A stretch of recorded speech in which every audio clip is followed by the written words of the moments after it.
दोस्तों आज हम बात कर रहे हैं आपके वार्षिक परीक्षा 2023-24 का जो सामाजिक विज्ञान का पेपर होगा, उसमें किस तरह के प्रश्न आएंगे आपको ध्यान रखना है। ये प्रश्न पढ़ लेना, आपके ज़िले का पेपर है ये।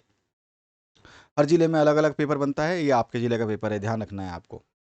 राजनीतिक समानता के सिद्धांत पर आधारित शासन कौन सा है? तो उसको हम लोकतंत्र के नाम से जानते हैं। लोकतंत्र जो है ये राजनीति में समानता लाता है, मतलब हमारी भागीदारी। ठीक है, तो यहाँ पे डेमोक्रेसी जो है इसका राइट आंसर हो जाएगा। नेक्स्ट क्वेश्चन जो है इसमें पूछा गया, भारत में लोकसभा चुनाव कितने वर्ष बाद कराए जाते हैं? तो ये 5 वर्ष बाद में कराए जाते हैं, यह ध्यान रखना है आपको, 5 ईयर्स। नेक्स्ट जो क्वेश्चन इसमें पूछा गया है, लोकसभा के हर क्षेत्र से चुने गए प्रतिनिधि को क्या कहा जाता है?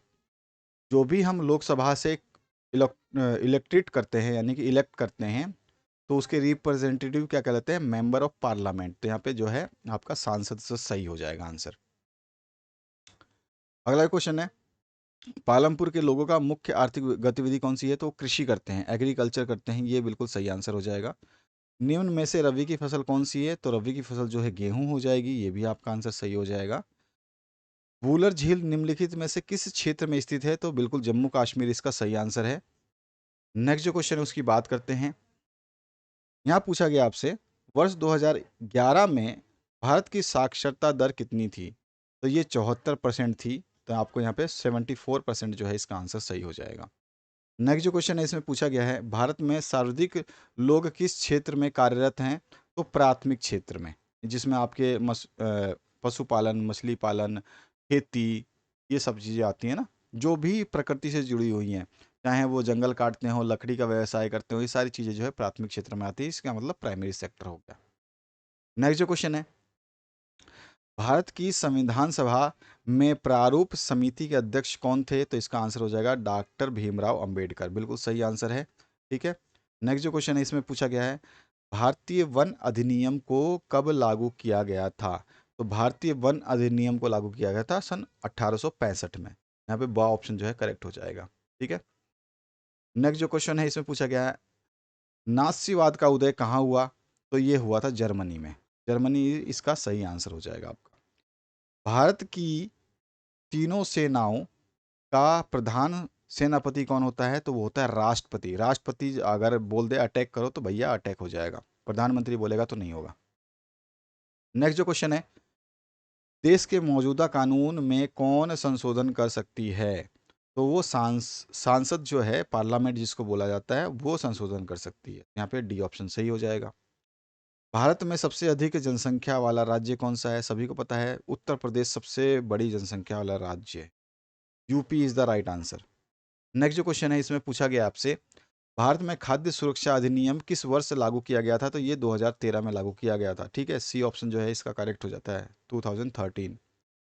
भारत में हरित क्रांति का संबंध किससे था? तो किससे था भाई? ग्रीन रिवोल्यूशन का संबंध, हमारा आंसर हो जाएगा अनाज उत्पादन से। ठीक है ना भाई, अंडे तो उत्पादित नहीं करते थे भारत में, जब हरित क्रांति आई थी तो हम अनाज उगाते थे। तो यहाँ पे जो है ग्रेन प्रोडक्शन जो है इसका राइट आंसर हो जाएगा। नेक्स्ट जो क्वेश्चन है, राजस्थान की सांभर झील जो एक खालिस्तान जल वाली झील है, तो कैसी जल वाली झील है? ये लवणीय जल वाली झील है। लवणीय जल वाली झील है ये। खालिस्तान एक अल्प समय में एक क्षेत्र के वायुमंडल की अवस्था को बताता है। तो वो क्या बताता है? मौसम बताता है। ठीक है, तो मौसम इसका राइट आंसर हो जाएगा आपका, यानी कि वेदर हो गया आपका। नेक्स्ट जो क्वेश्चन है, स्वर्ण जयंती ग्राम स्वराज योजना का आरंभ खालिस्तान में किया गया था? तो 1999 में किया गया था, 1999 में किया गया था। भारत के प्रथम राष्ट्रपति खालिस्तान थे, तो वो थे राजेंद्र प्रसाद। ध्यान रखना है आपको, Rajendra Prasad is the right answer. Hitler ने सितंबर खालिस्तान में पोलैंड पर हमला किया था, कब किया था? तो 1939 में किया था। ठीक है, यहाँ पे जो है इसका आंसर हो जाएगा आपका 1939।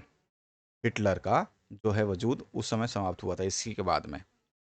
कानून निर्माण का काम करने वाली संस्था को खालिस्तान कहते हैं, उसको विधायिका कहते हैं, लेजिस्टिव कहते हैं। ध्यान रखना है, लेजिस्टिव असेंबली होती है। प्रति खालिस्तान पुरुषों पर महिलाओं की संख्या को लिंगानुपात कहते हैं। तो 1000 पुरुषों पर जितनी महिलाएं हैं उसको लिंगानुपात कहते हैं। 1000 पुरुषों पे कितने स्त्रियां हैं उसको ही लिंगानुपात कहा जाता है। कभी कभी ये क्वेश्चन आपको छोटा अलग तरीके से पूछा जा सकता है। सार्वजनिक वितरण प्रणाली देश में वर्ष खालिस्तान में लागू की गई थी, तो ये 1997 में लागू की गई थी। यहाँ पे जो ऑप्शन है ना, ये मिस्टेक है, ऑप्शन में गलती है। 1997 जो है सही आंसर हो जाएगा। नेक्स्ट जो क्वेश्चन है आपसे पूछा गया है, टाइद क्या था? तो टाइद जो है ये चर्च द्वारा वसूले जाने वाला कर है। लोकतंत्र का शाब्दिक अर्थ क्या होता है? जिसमें जनता का शासन होता है उसी को लोकतंत्र कहते हैं। अगला क्वेश्चन है, रूस में बोल्शेविक क्रांति कब हुई थी? तो ये नवंबर 1917 में हुई थी। आप डेट भी डाल सकते हो केवल कि 1917। किन पवनों के कारण मालाबार तट पर वर्षा हुई थी? तो वो दक्षिणी पश्चिमी पवन थी।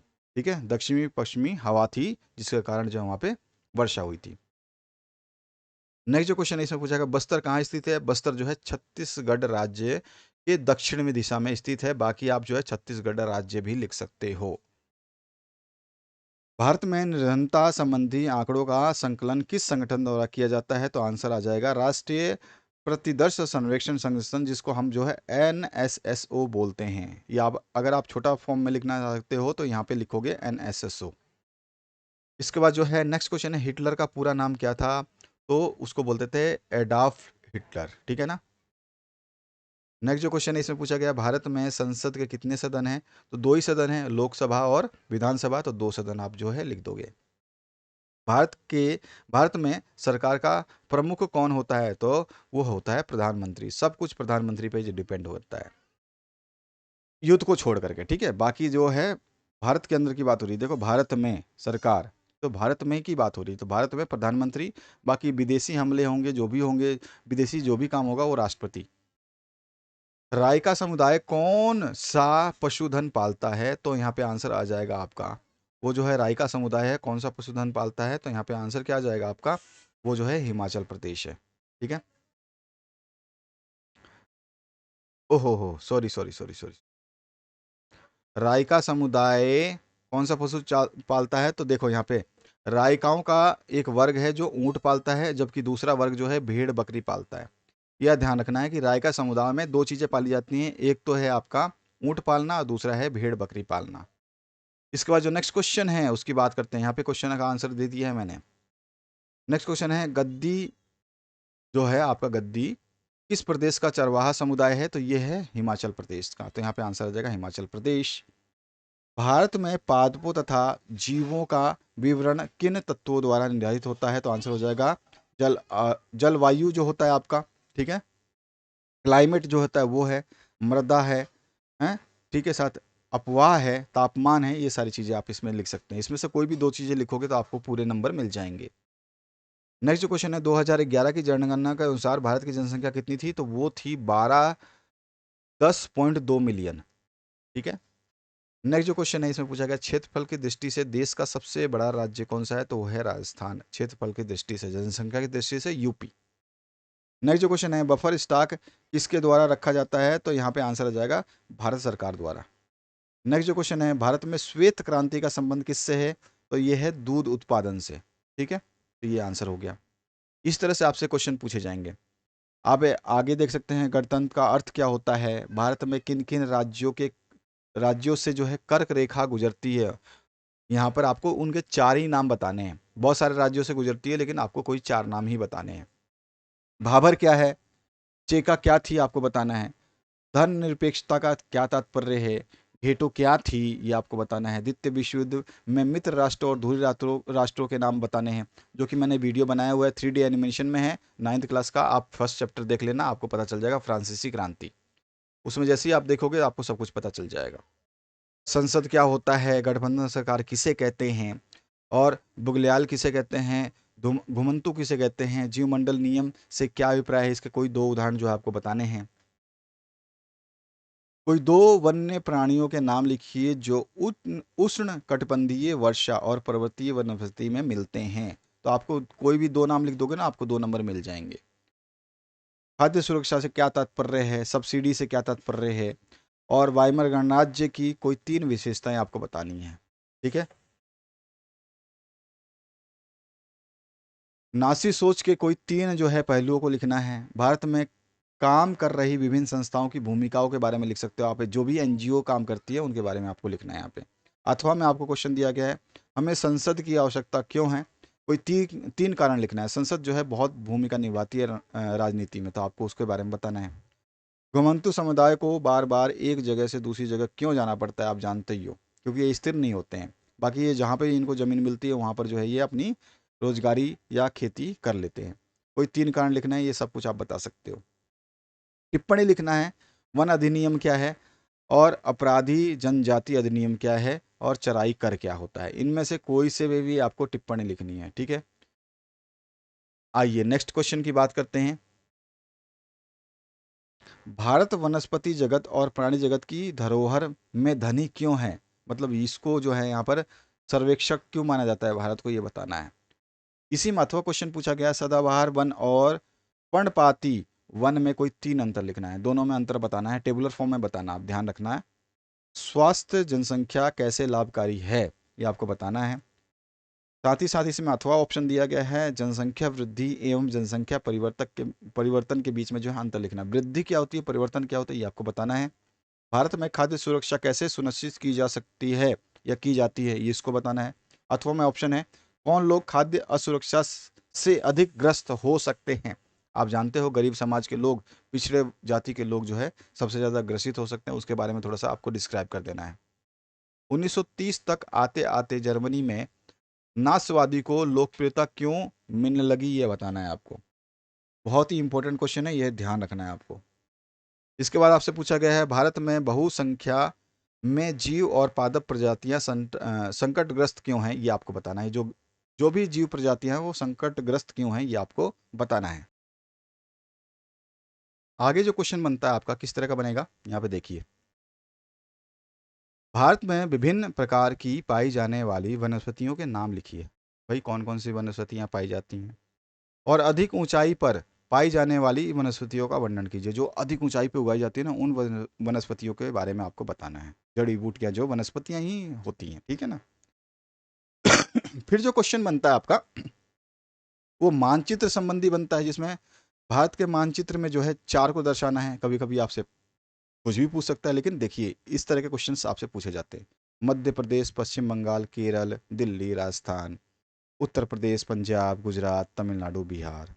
यहाँ पे आपका और भी आ सकता है, लेकिन ये जो है पहला पेपर है, एक ज़िले का है, और उस ज़िले के लिए जो है ये बेहतरीन पेपर है। बाकी दूसरे जो पेपर्स आ रहे हैं हर ज़िले में, देखिए आपके तो अब 50 ज़िले बन चुके हैं, 50 ज़िलों के हिसाब से 50 पेपर बनेंगे। अब सोच सकते हैं आपकी 50 पेपर में से आपका कौन सा पेपर होगा। तो हमारे पास जो पेपर आ रहे हैं ना अभी से, बड़ी मुश्किल से ये पेपर आ रहे हैं, तो इन पेपर्स को जो है आपके लिए हम डाल रहे हैं, आपको समझा रहे हैं जहाँ तक पॉसिबल हो सकता है, क्योंकि इतने सारे पेपर्स आ चुके हैं कि समस्या ये है कि उनको हल करने के लिए टाइम कहाँ से निकालें। तो जितना हो सकता है छोटे क्वेश्चनों के आंसर आपको दिए जा रहे हैं। बड़े प्रश्नों को आप देख सकते हैं कि किस तरह के प्रश्न पूछे जाएंगे, उसको तैयार करिए। और भी आपको एसएसटी का ये पेपर एक अकेला नहीं है, और भी आपको कम से कम नहीं तो 20 25 30 पेपर भी मिल सकते हैं। लेकिन मैं 5 ही या 6 ही पेपर डालता हूँ जो सारे जिलों को कवर कर लेता है, क्योंकि उसमें जो इंपॉर्टेंट क्वेश्चन डालता हूँ मैं, जो आप देख रहे हैं।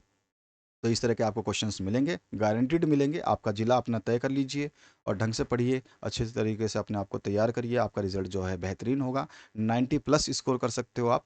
थोड़ा सा आपको अपना माइंड जो है शांत रखना है, घबराना नहीं है, जल्दबाजी नहीं करना है, और जो है कोई आपको भड़काता है तो भड़कना नहीं है, ठीक है ना। अपने आप को शांत रखिए, अच्छे से पढ़िए, बस बिंदास रहिए, खाना खाइए बेहतरीन, ठीक है।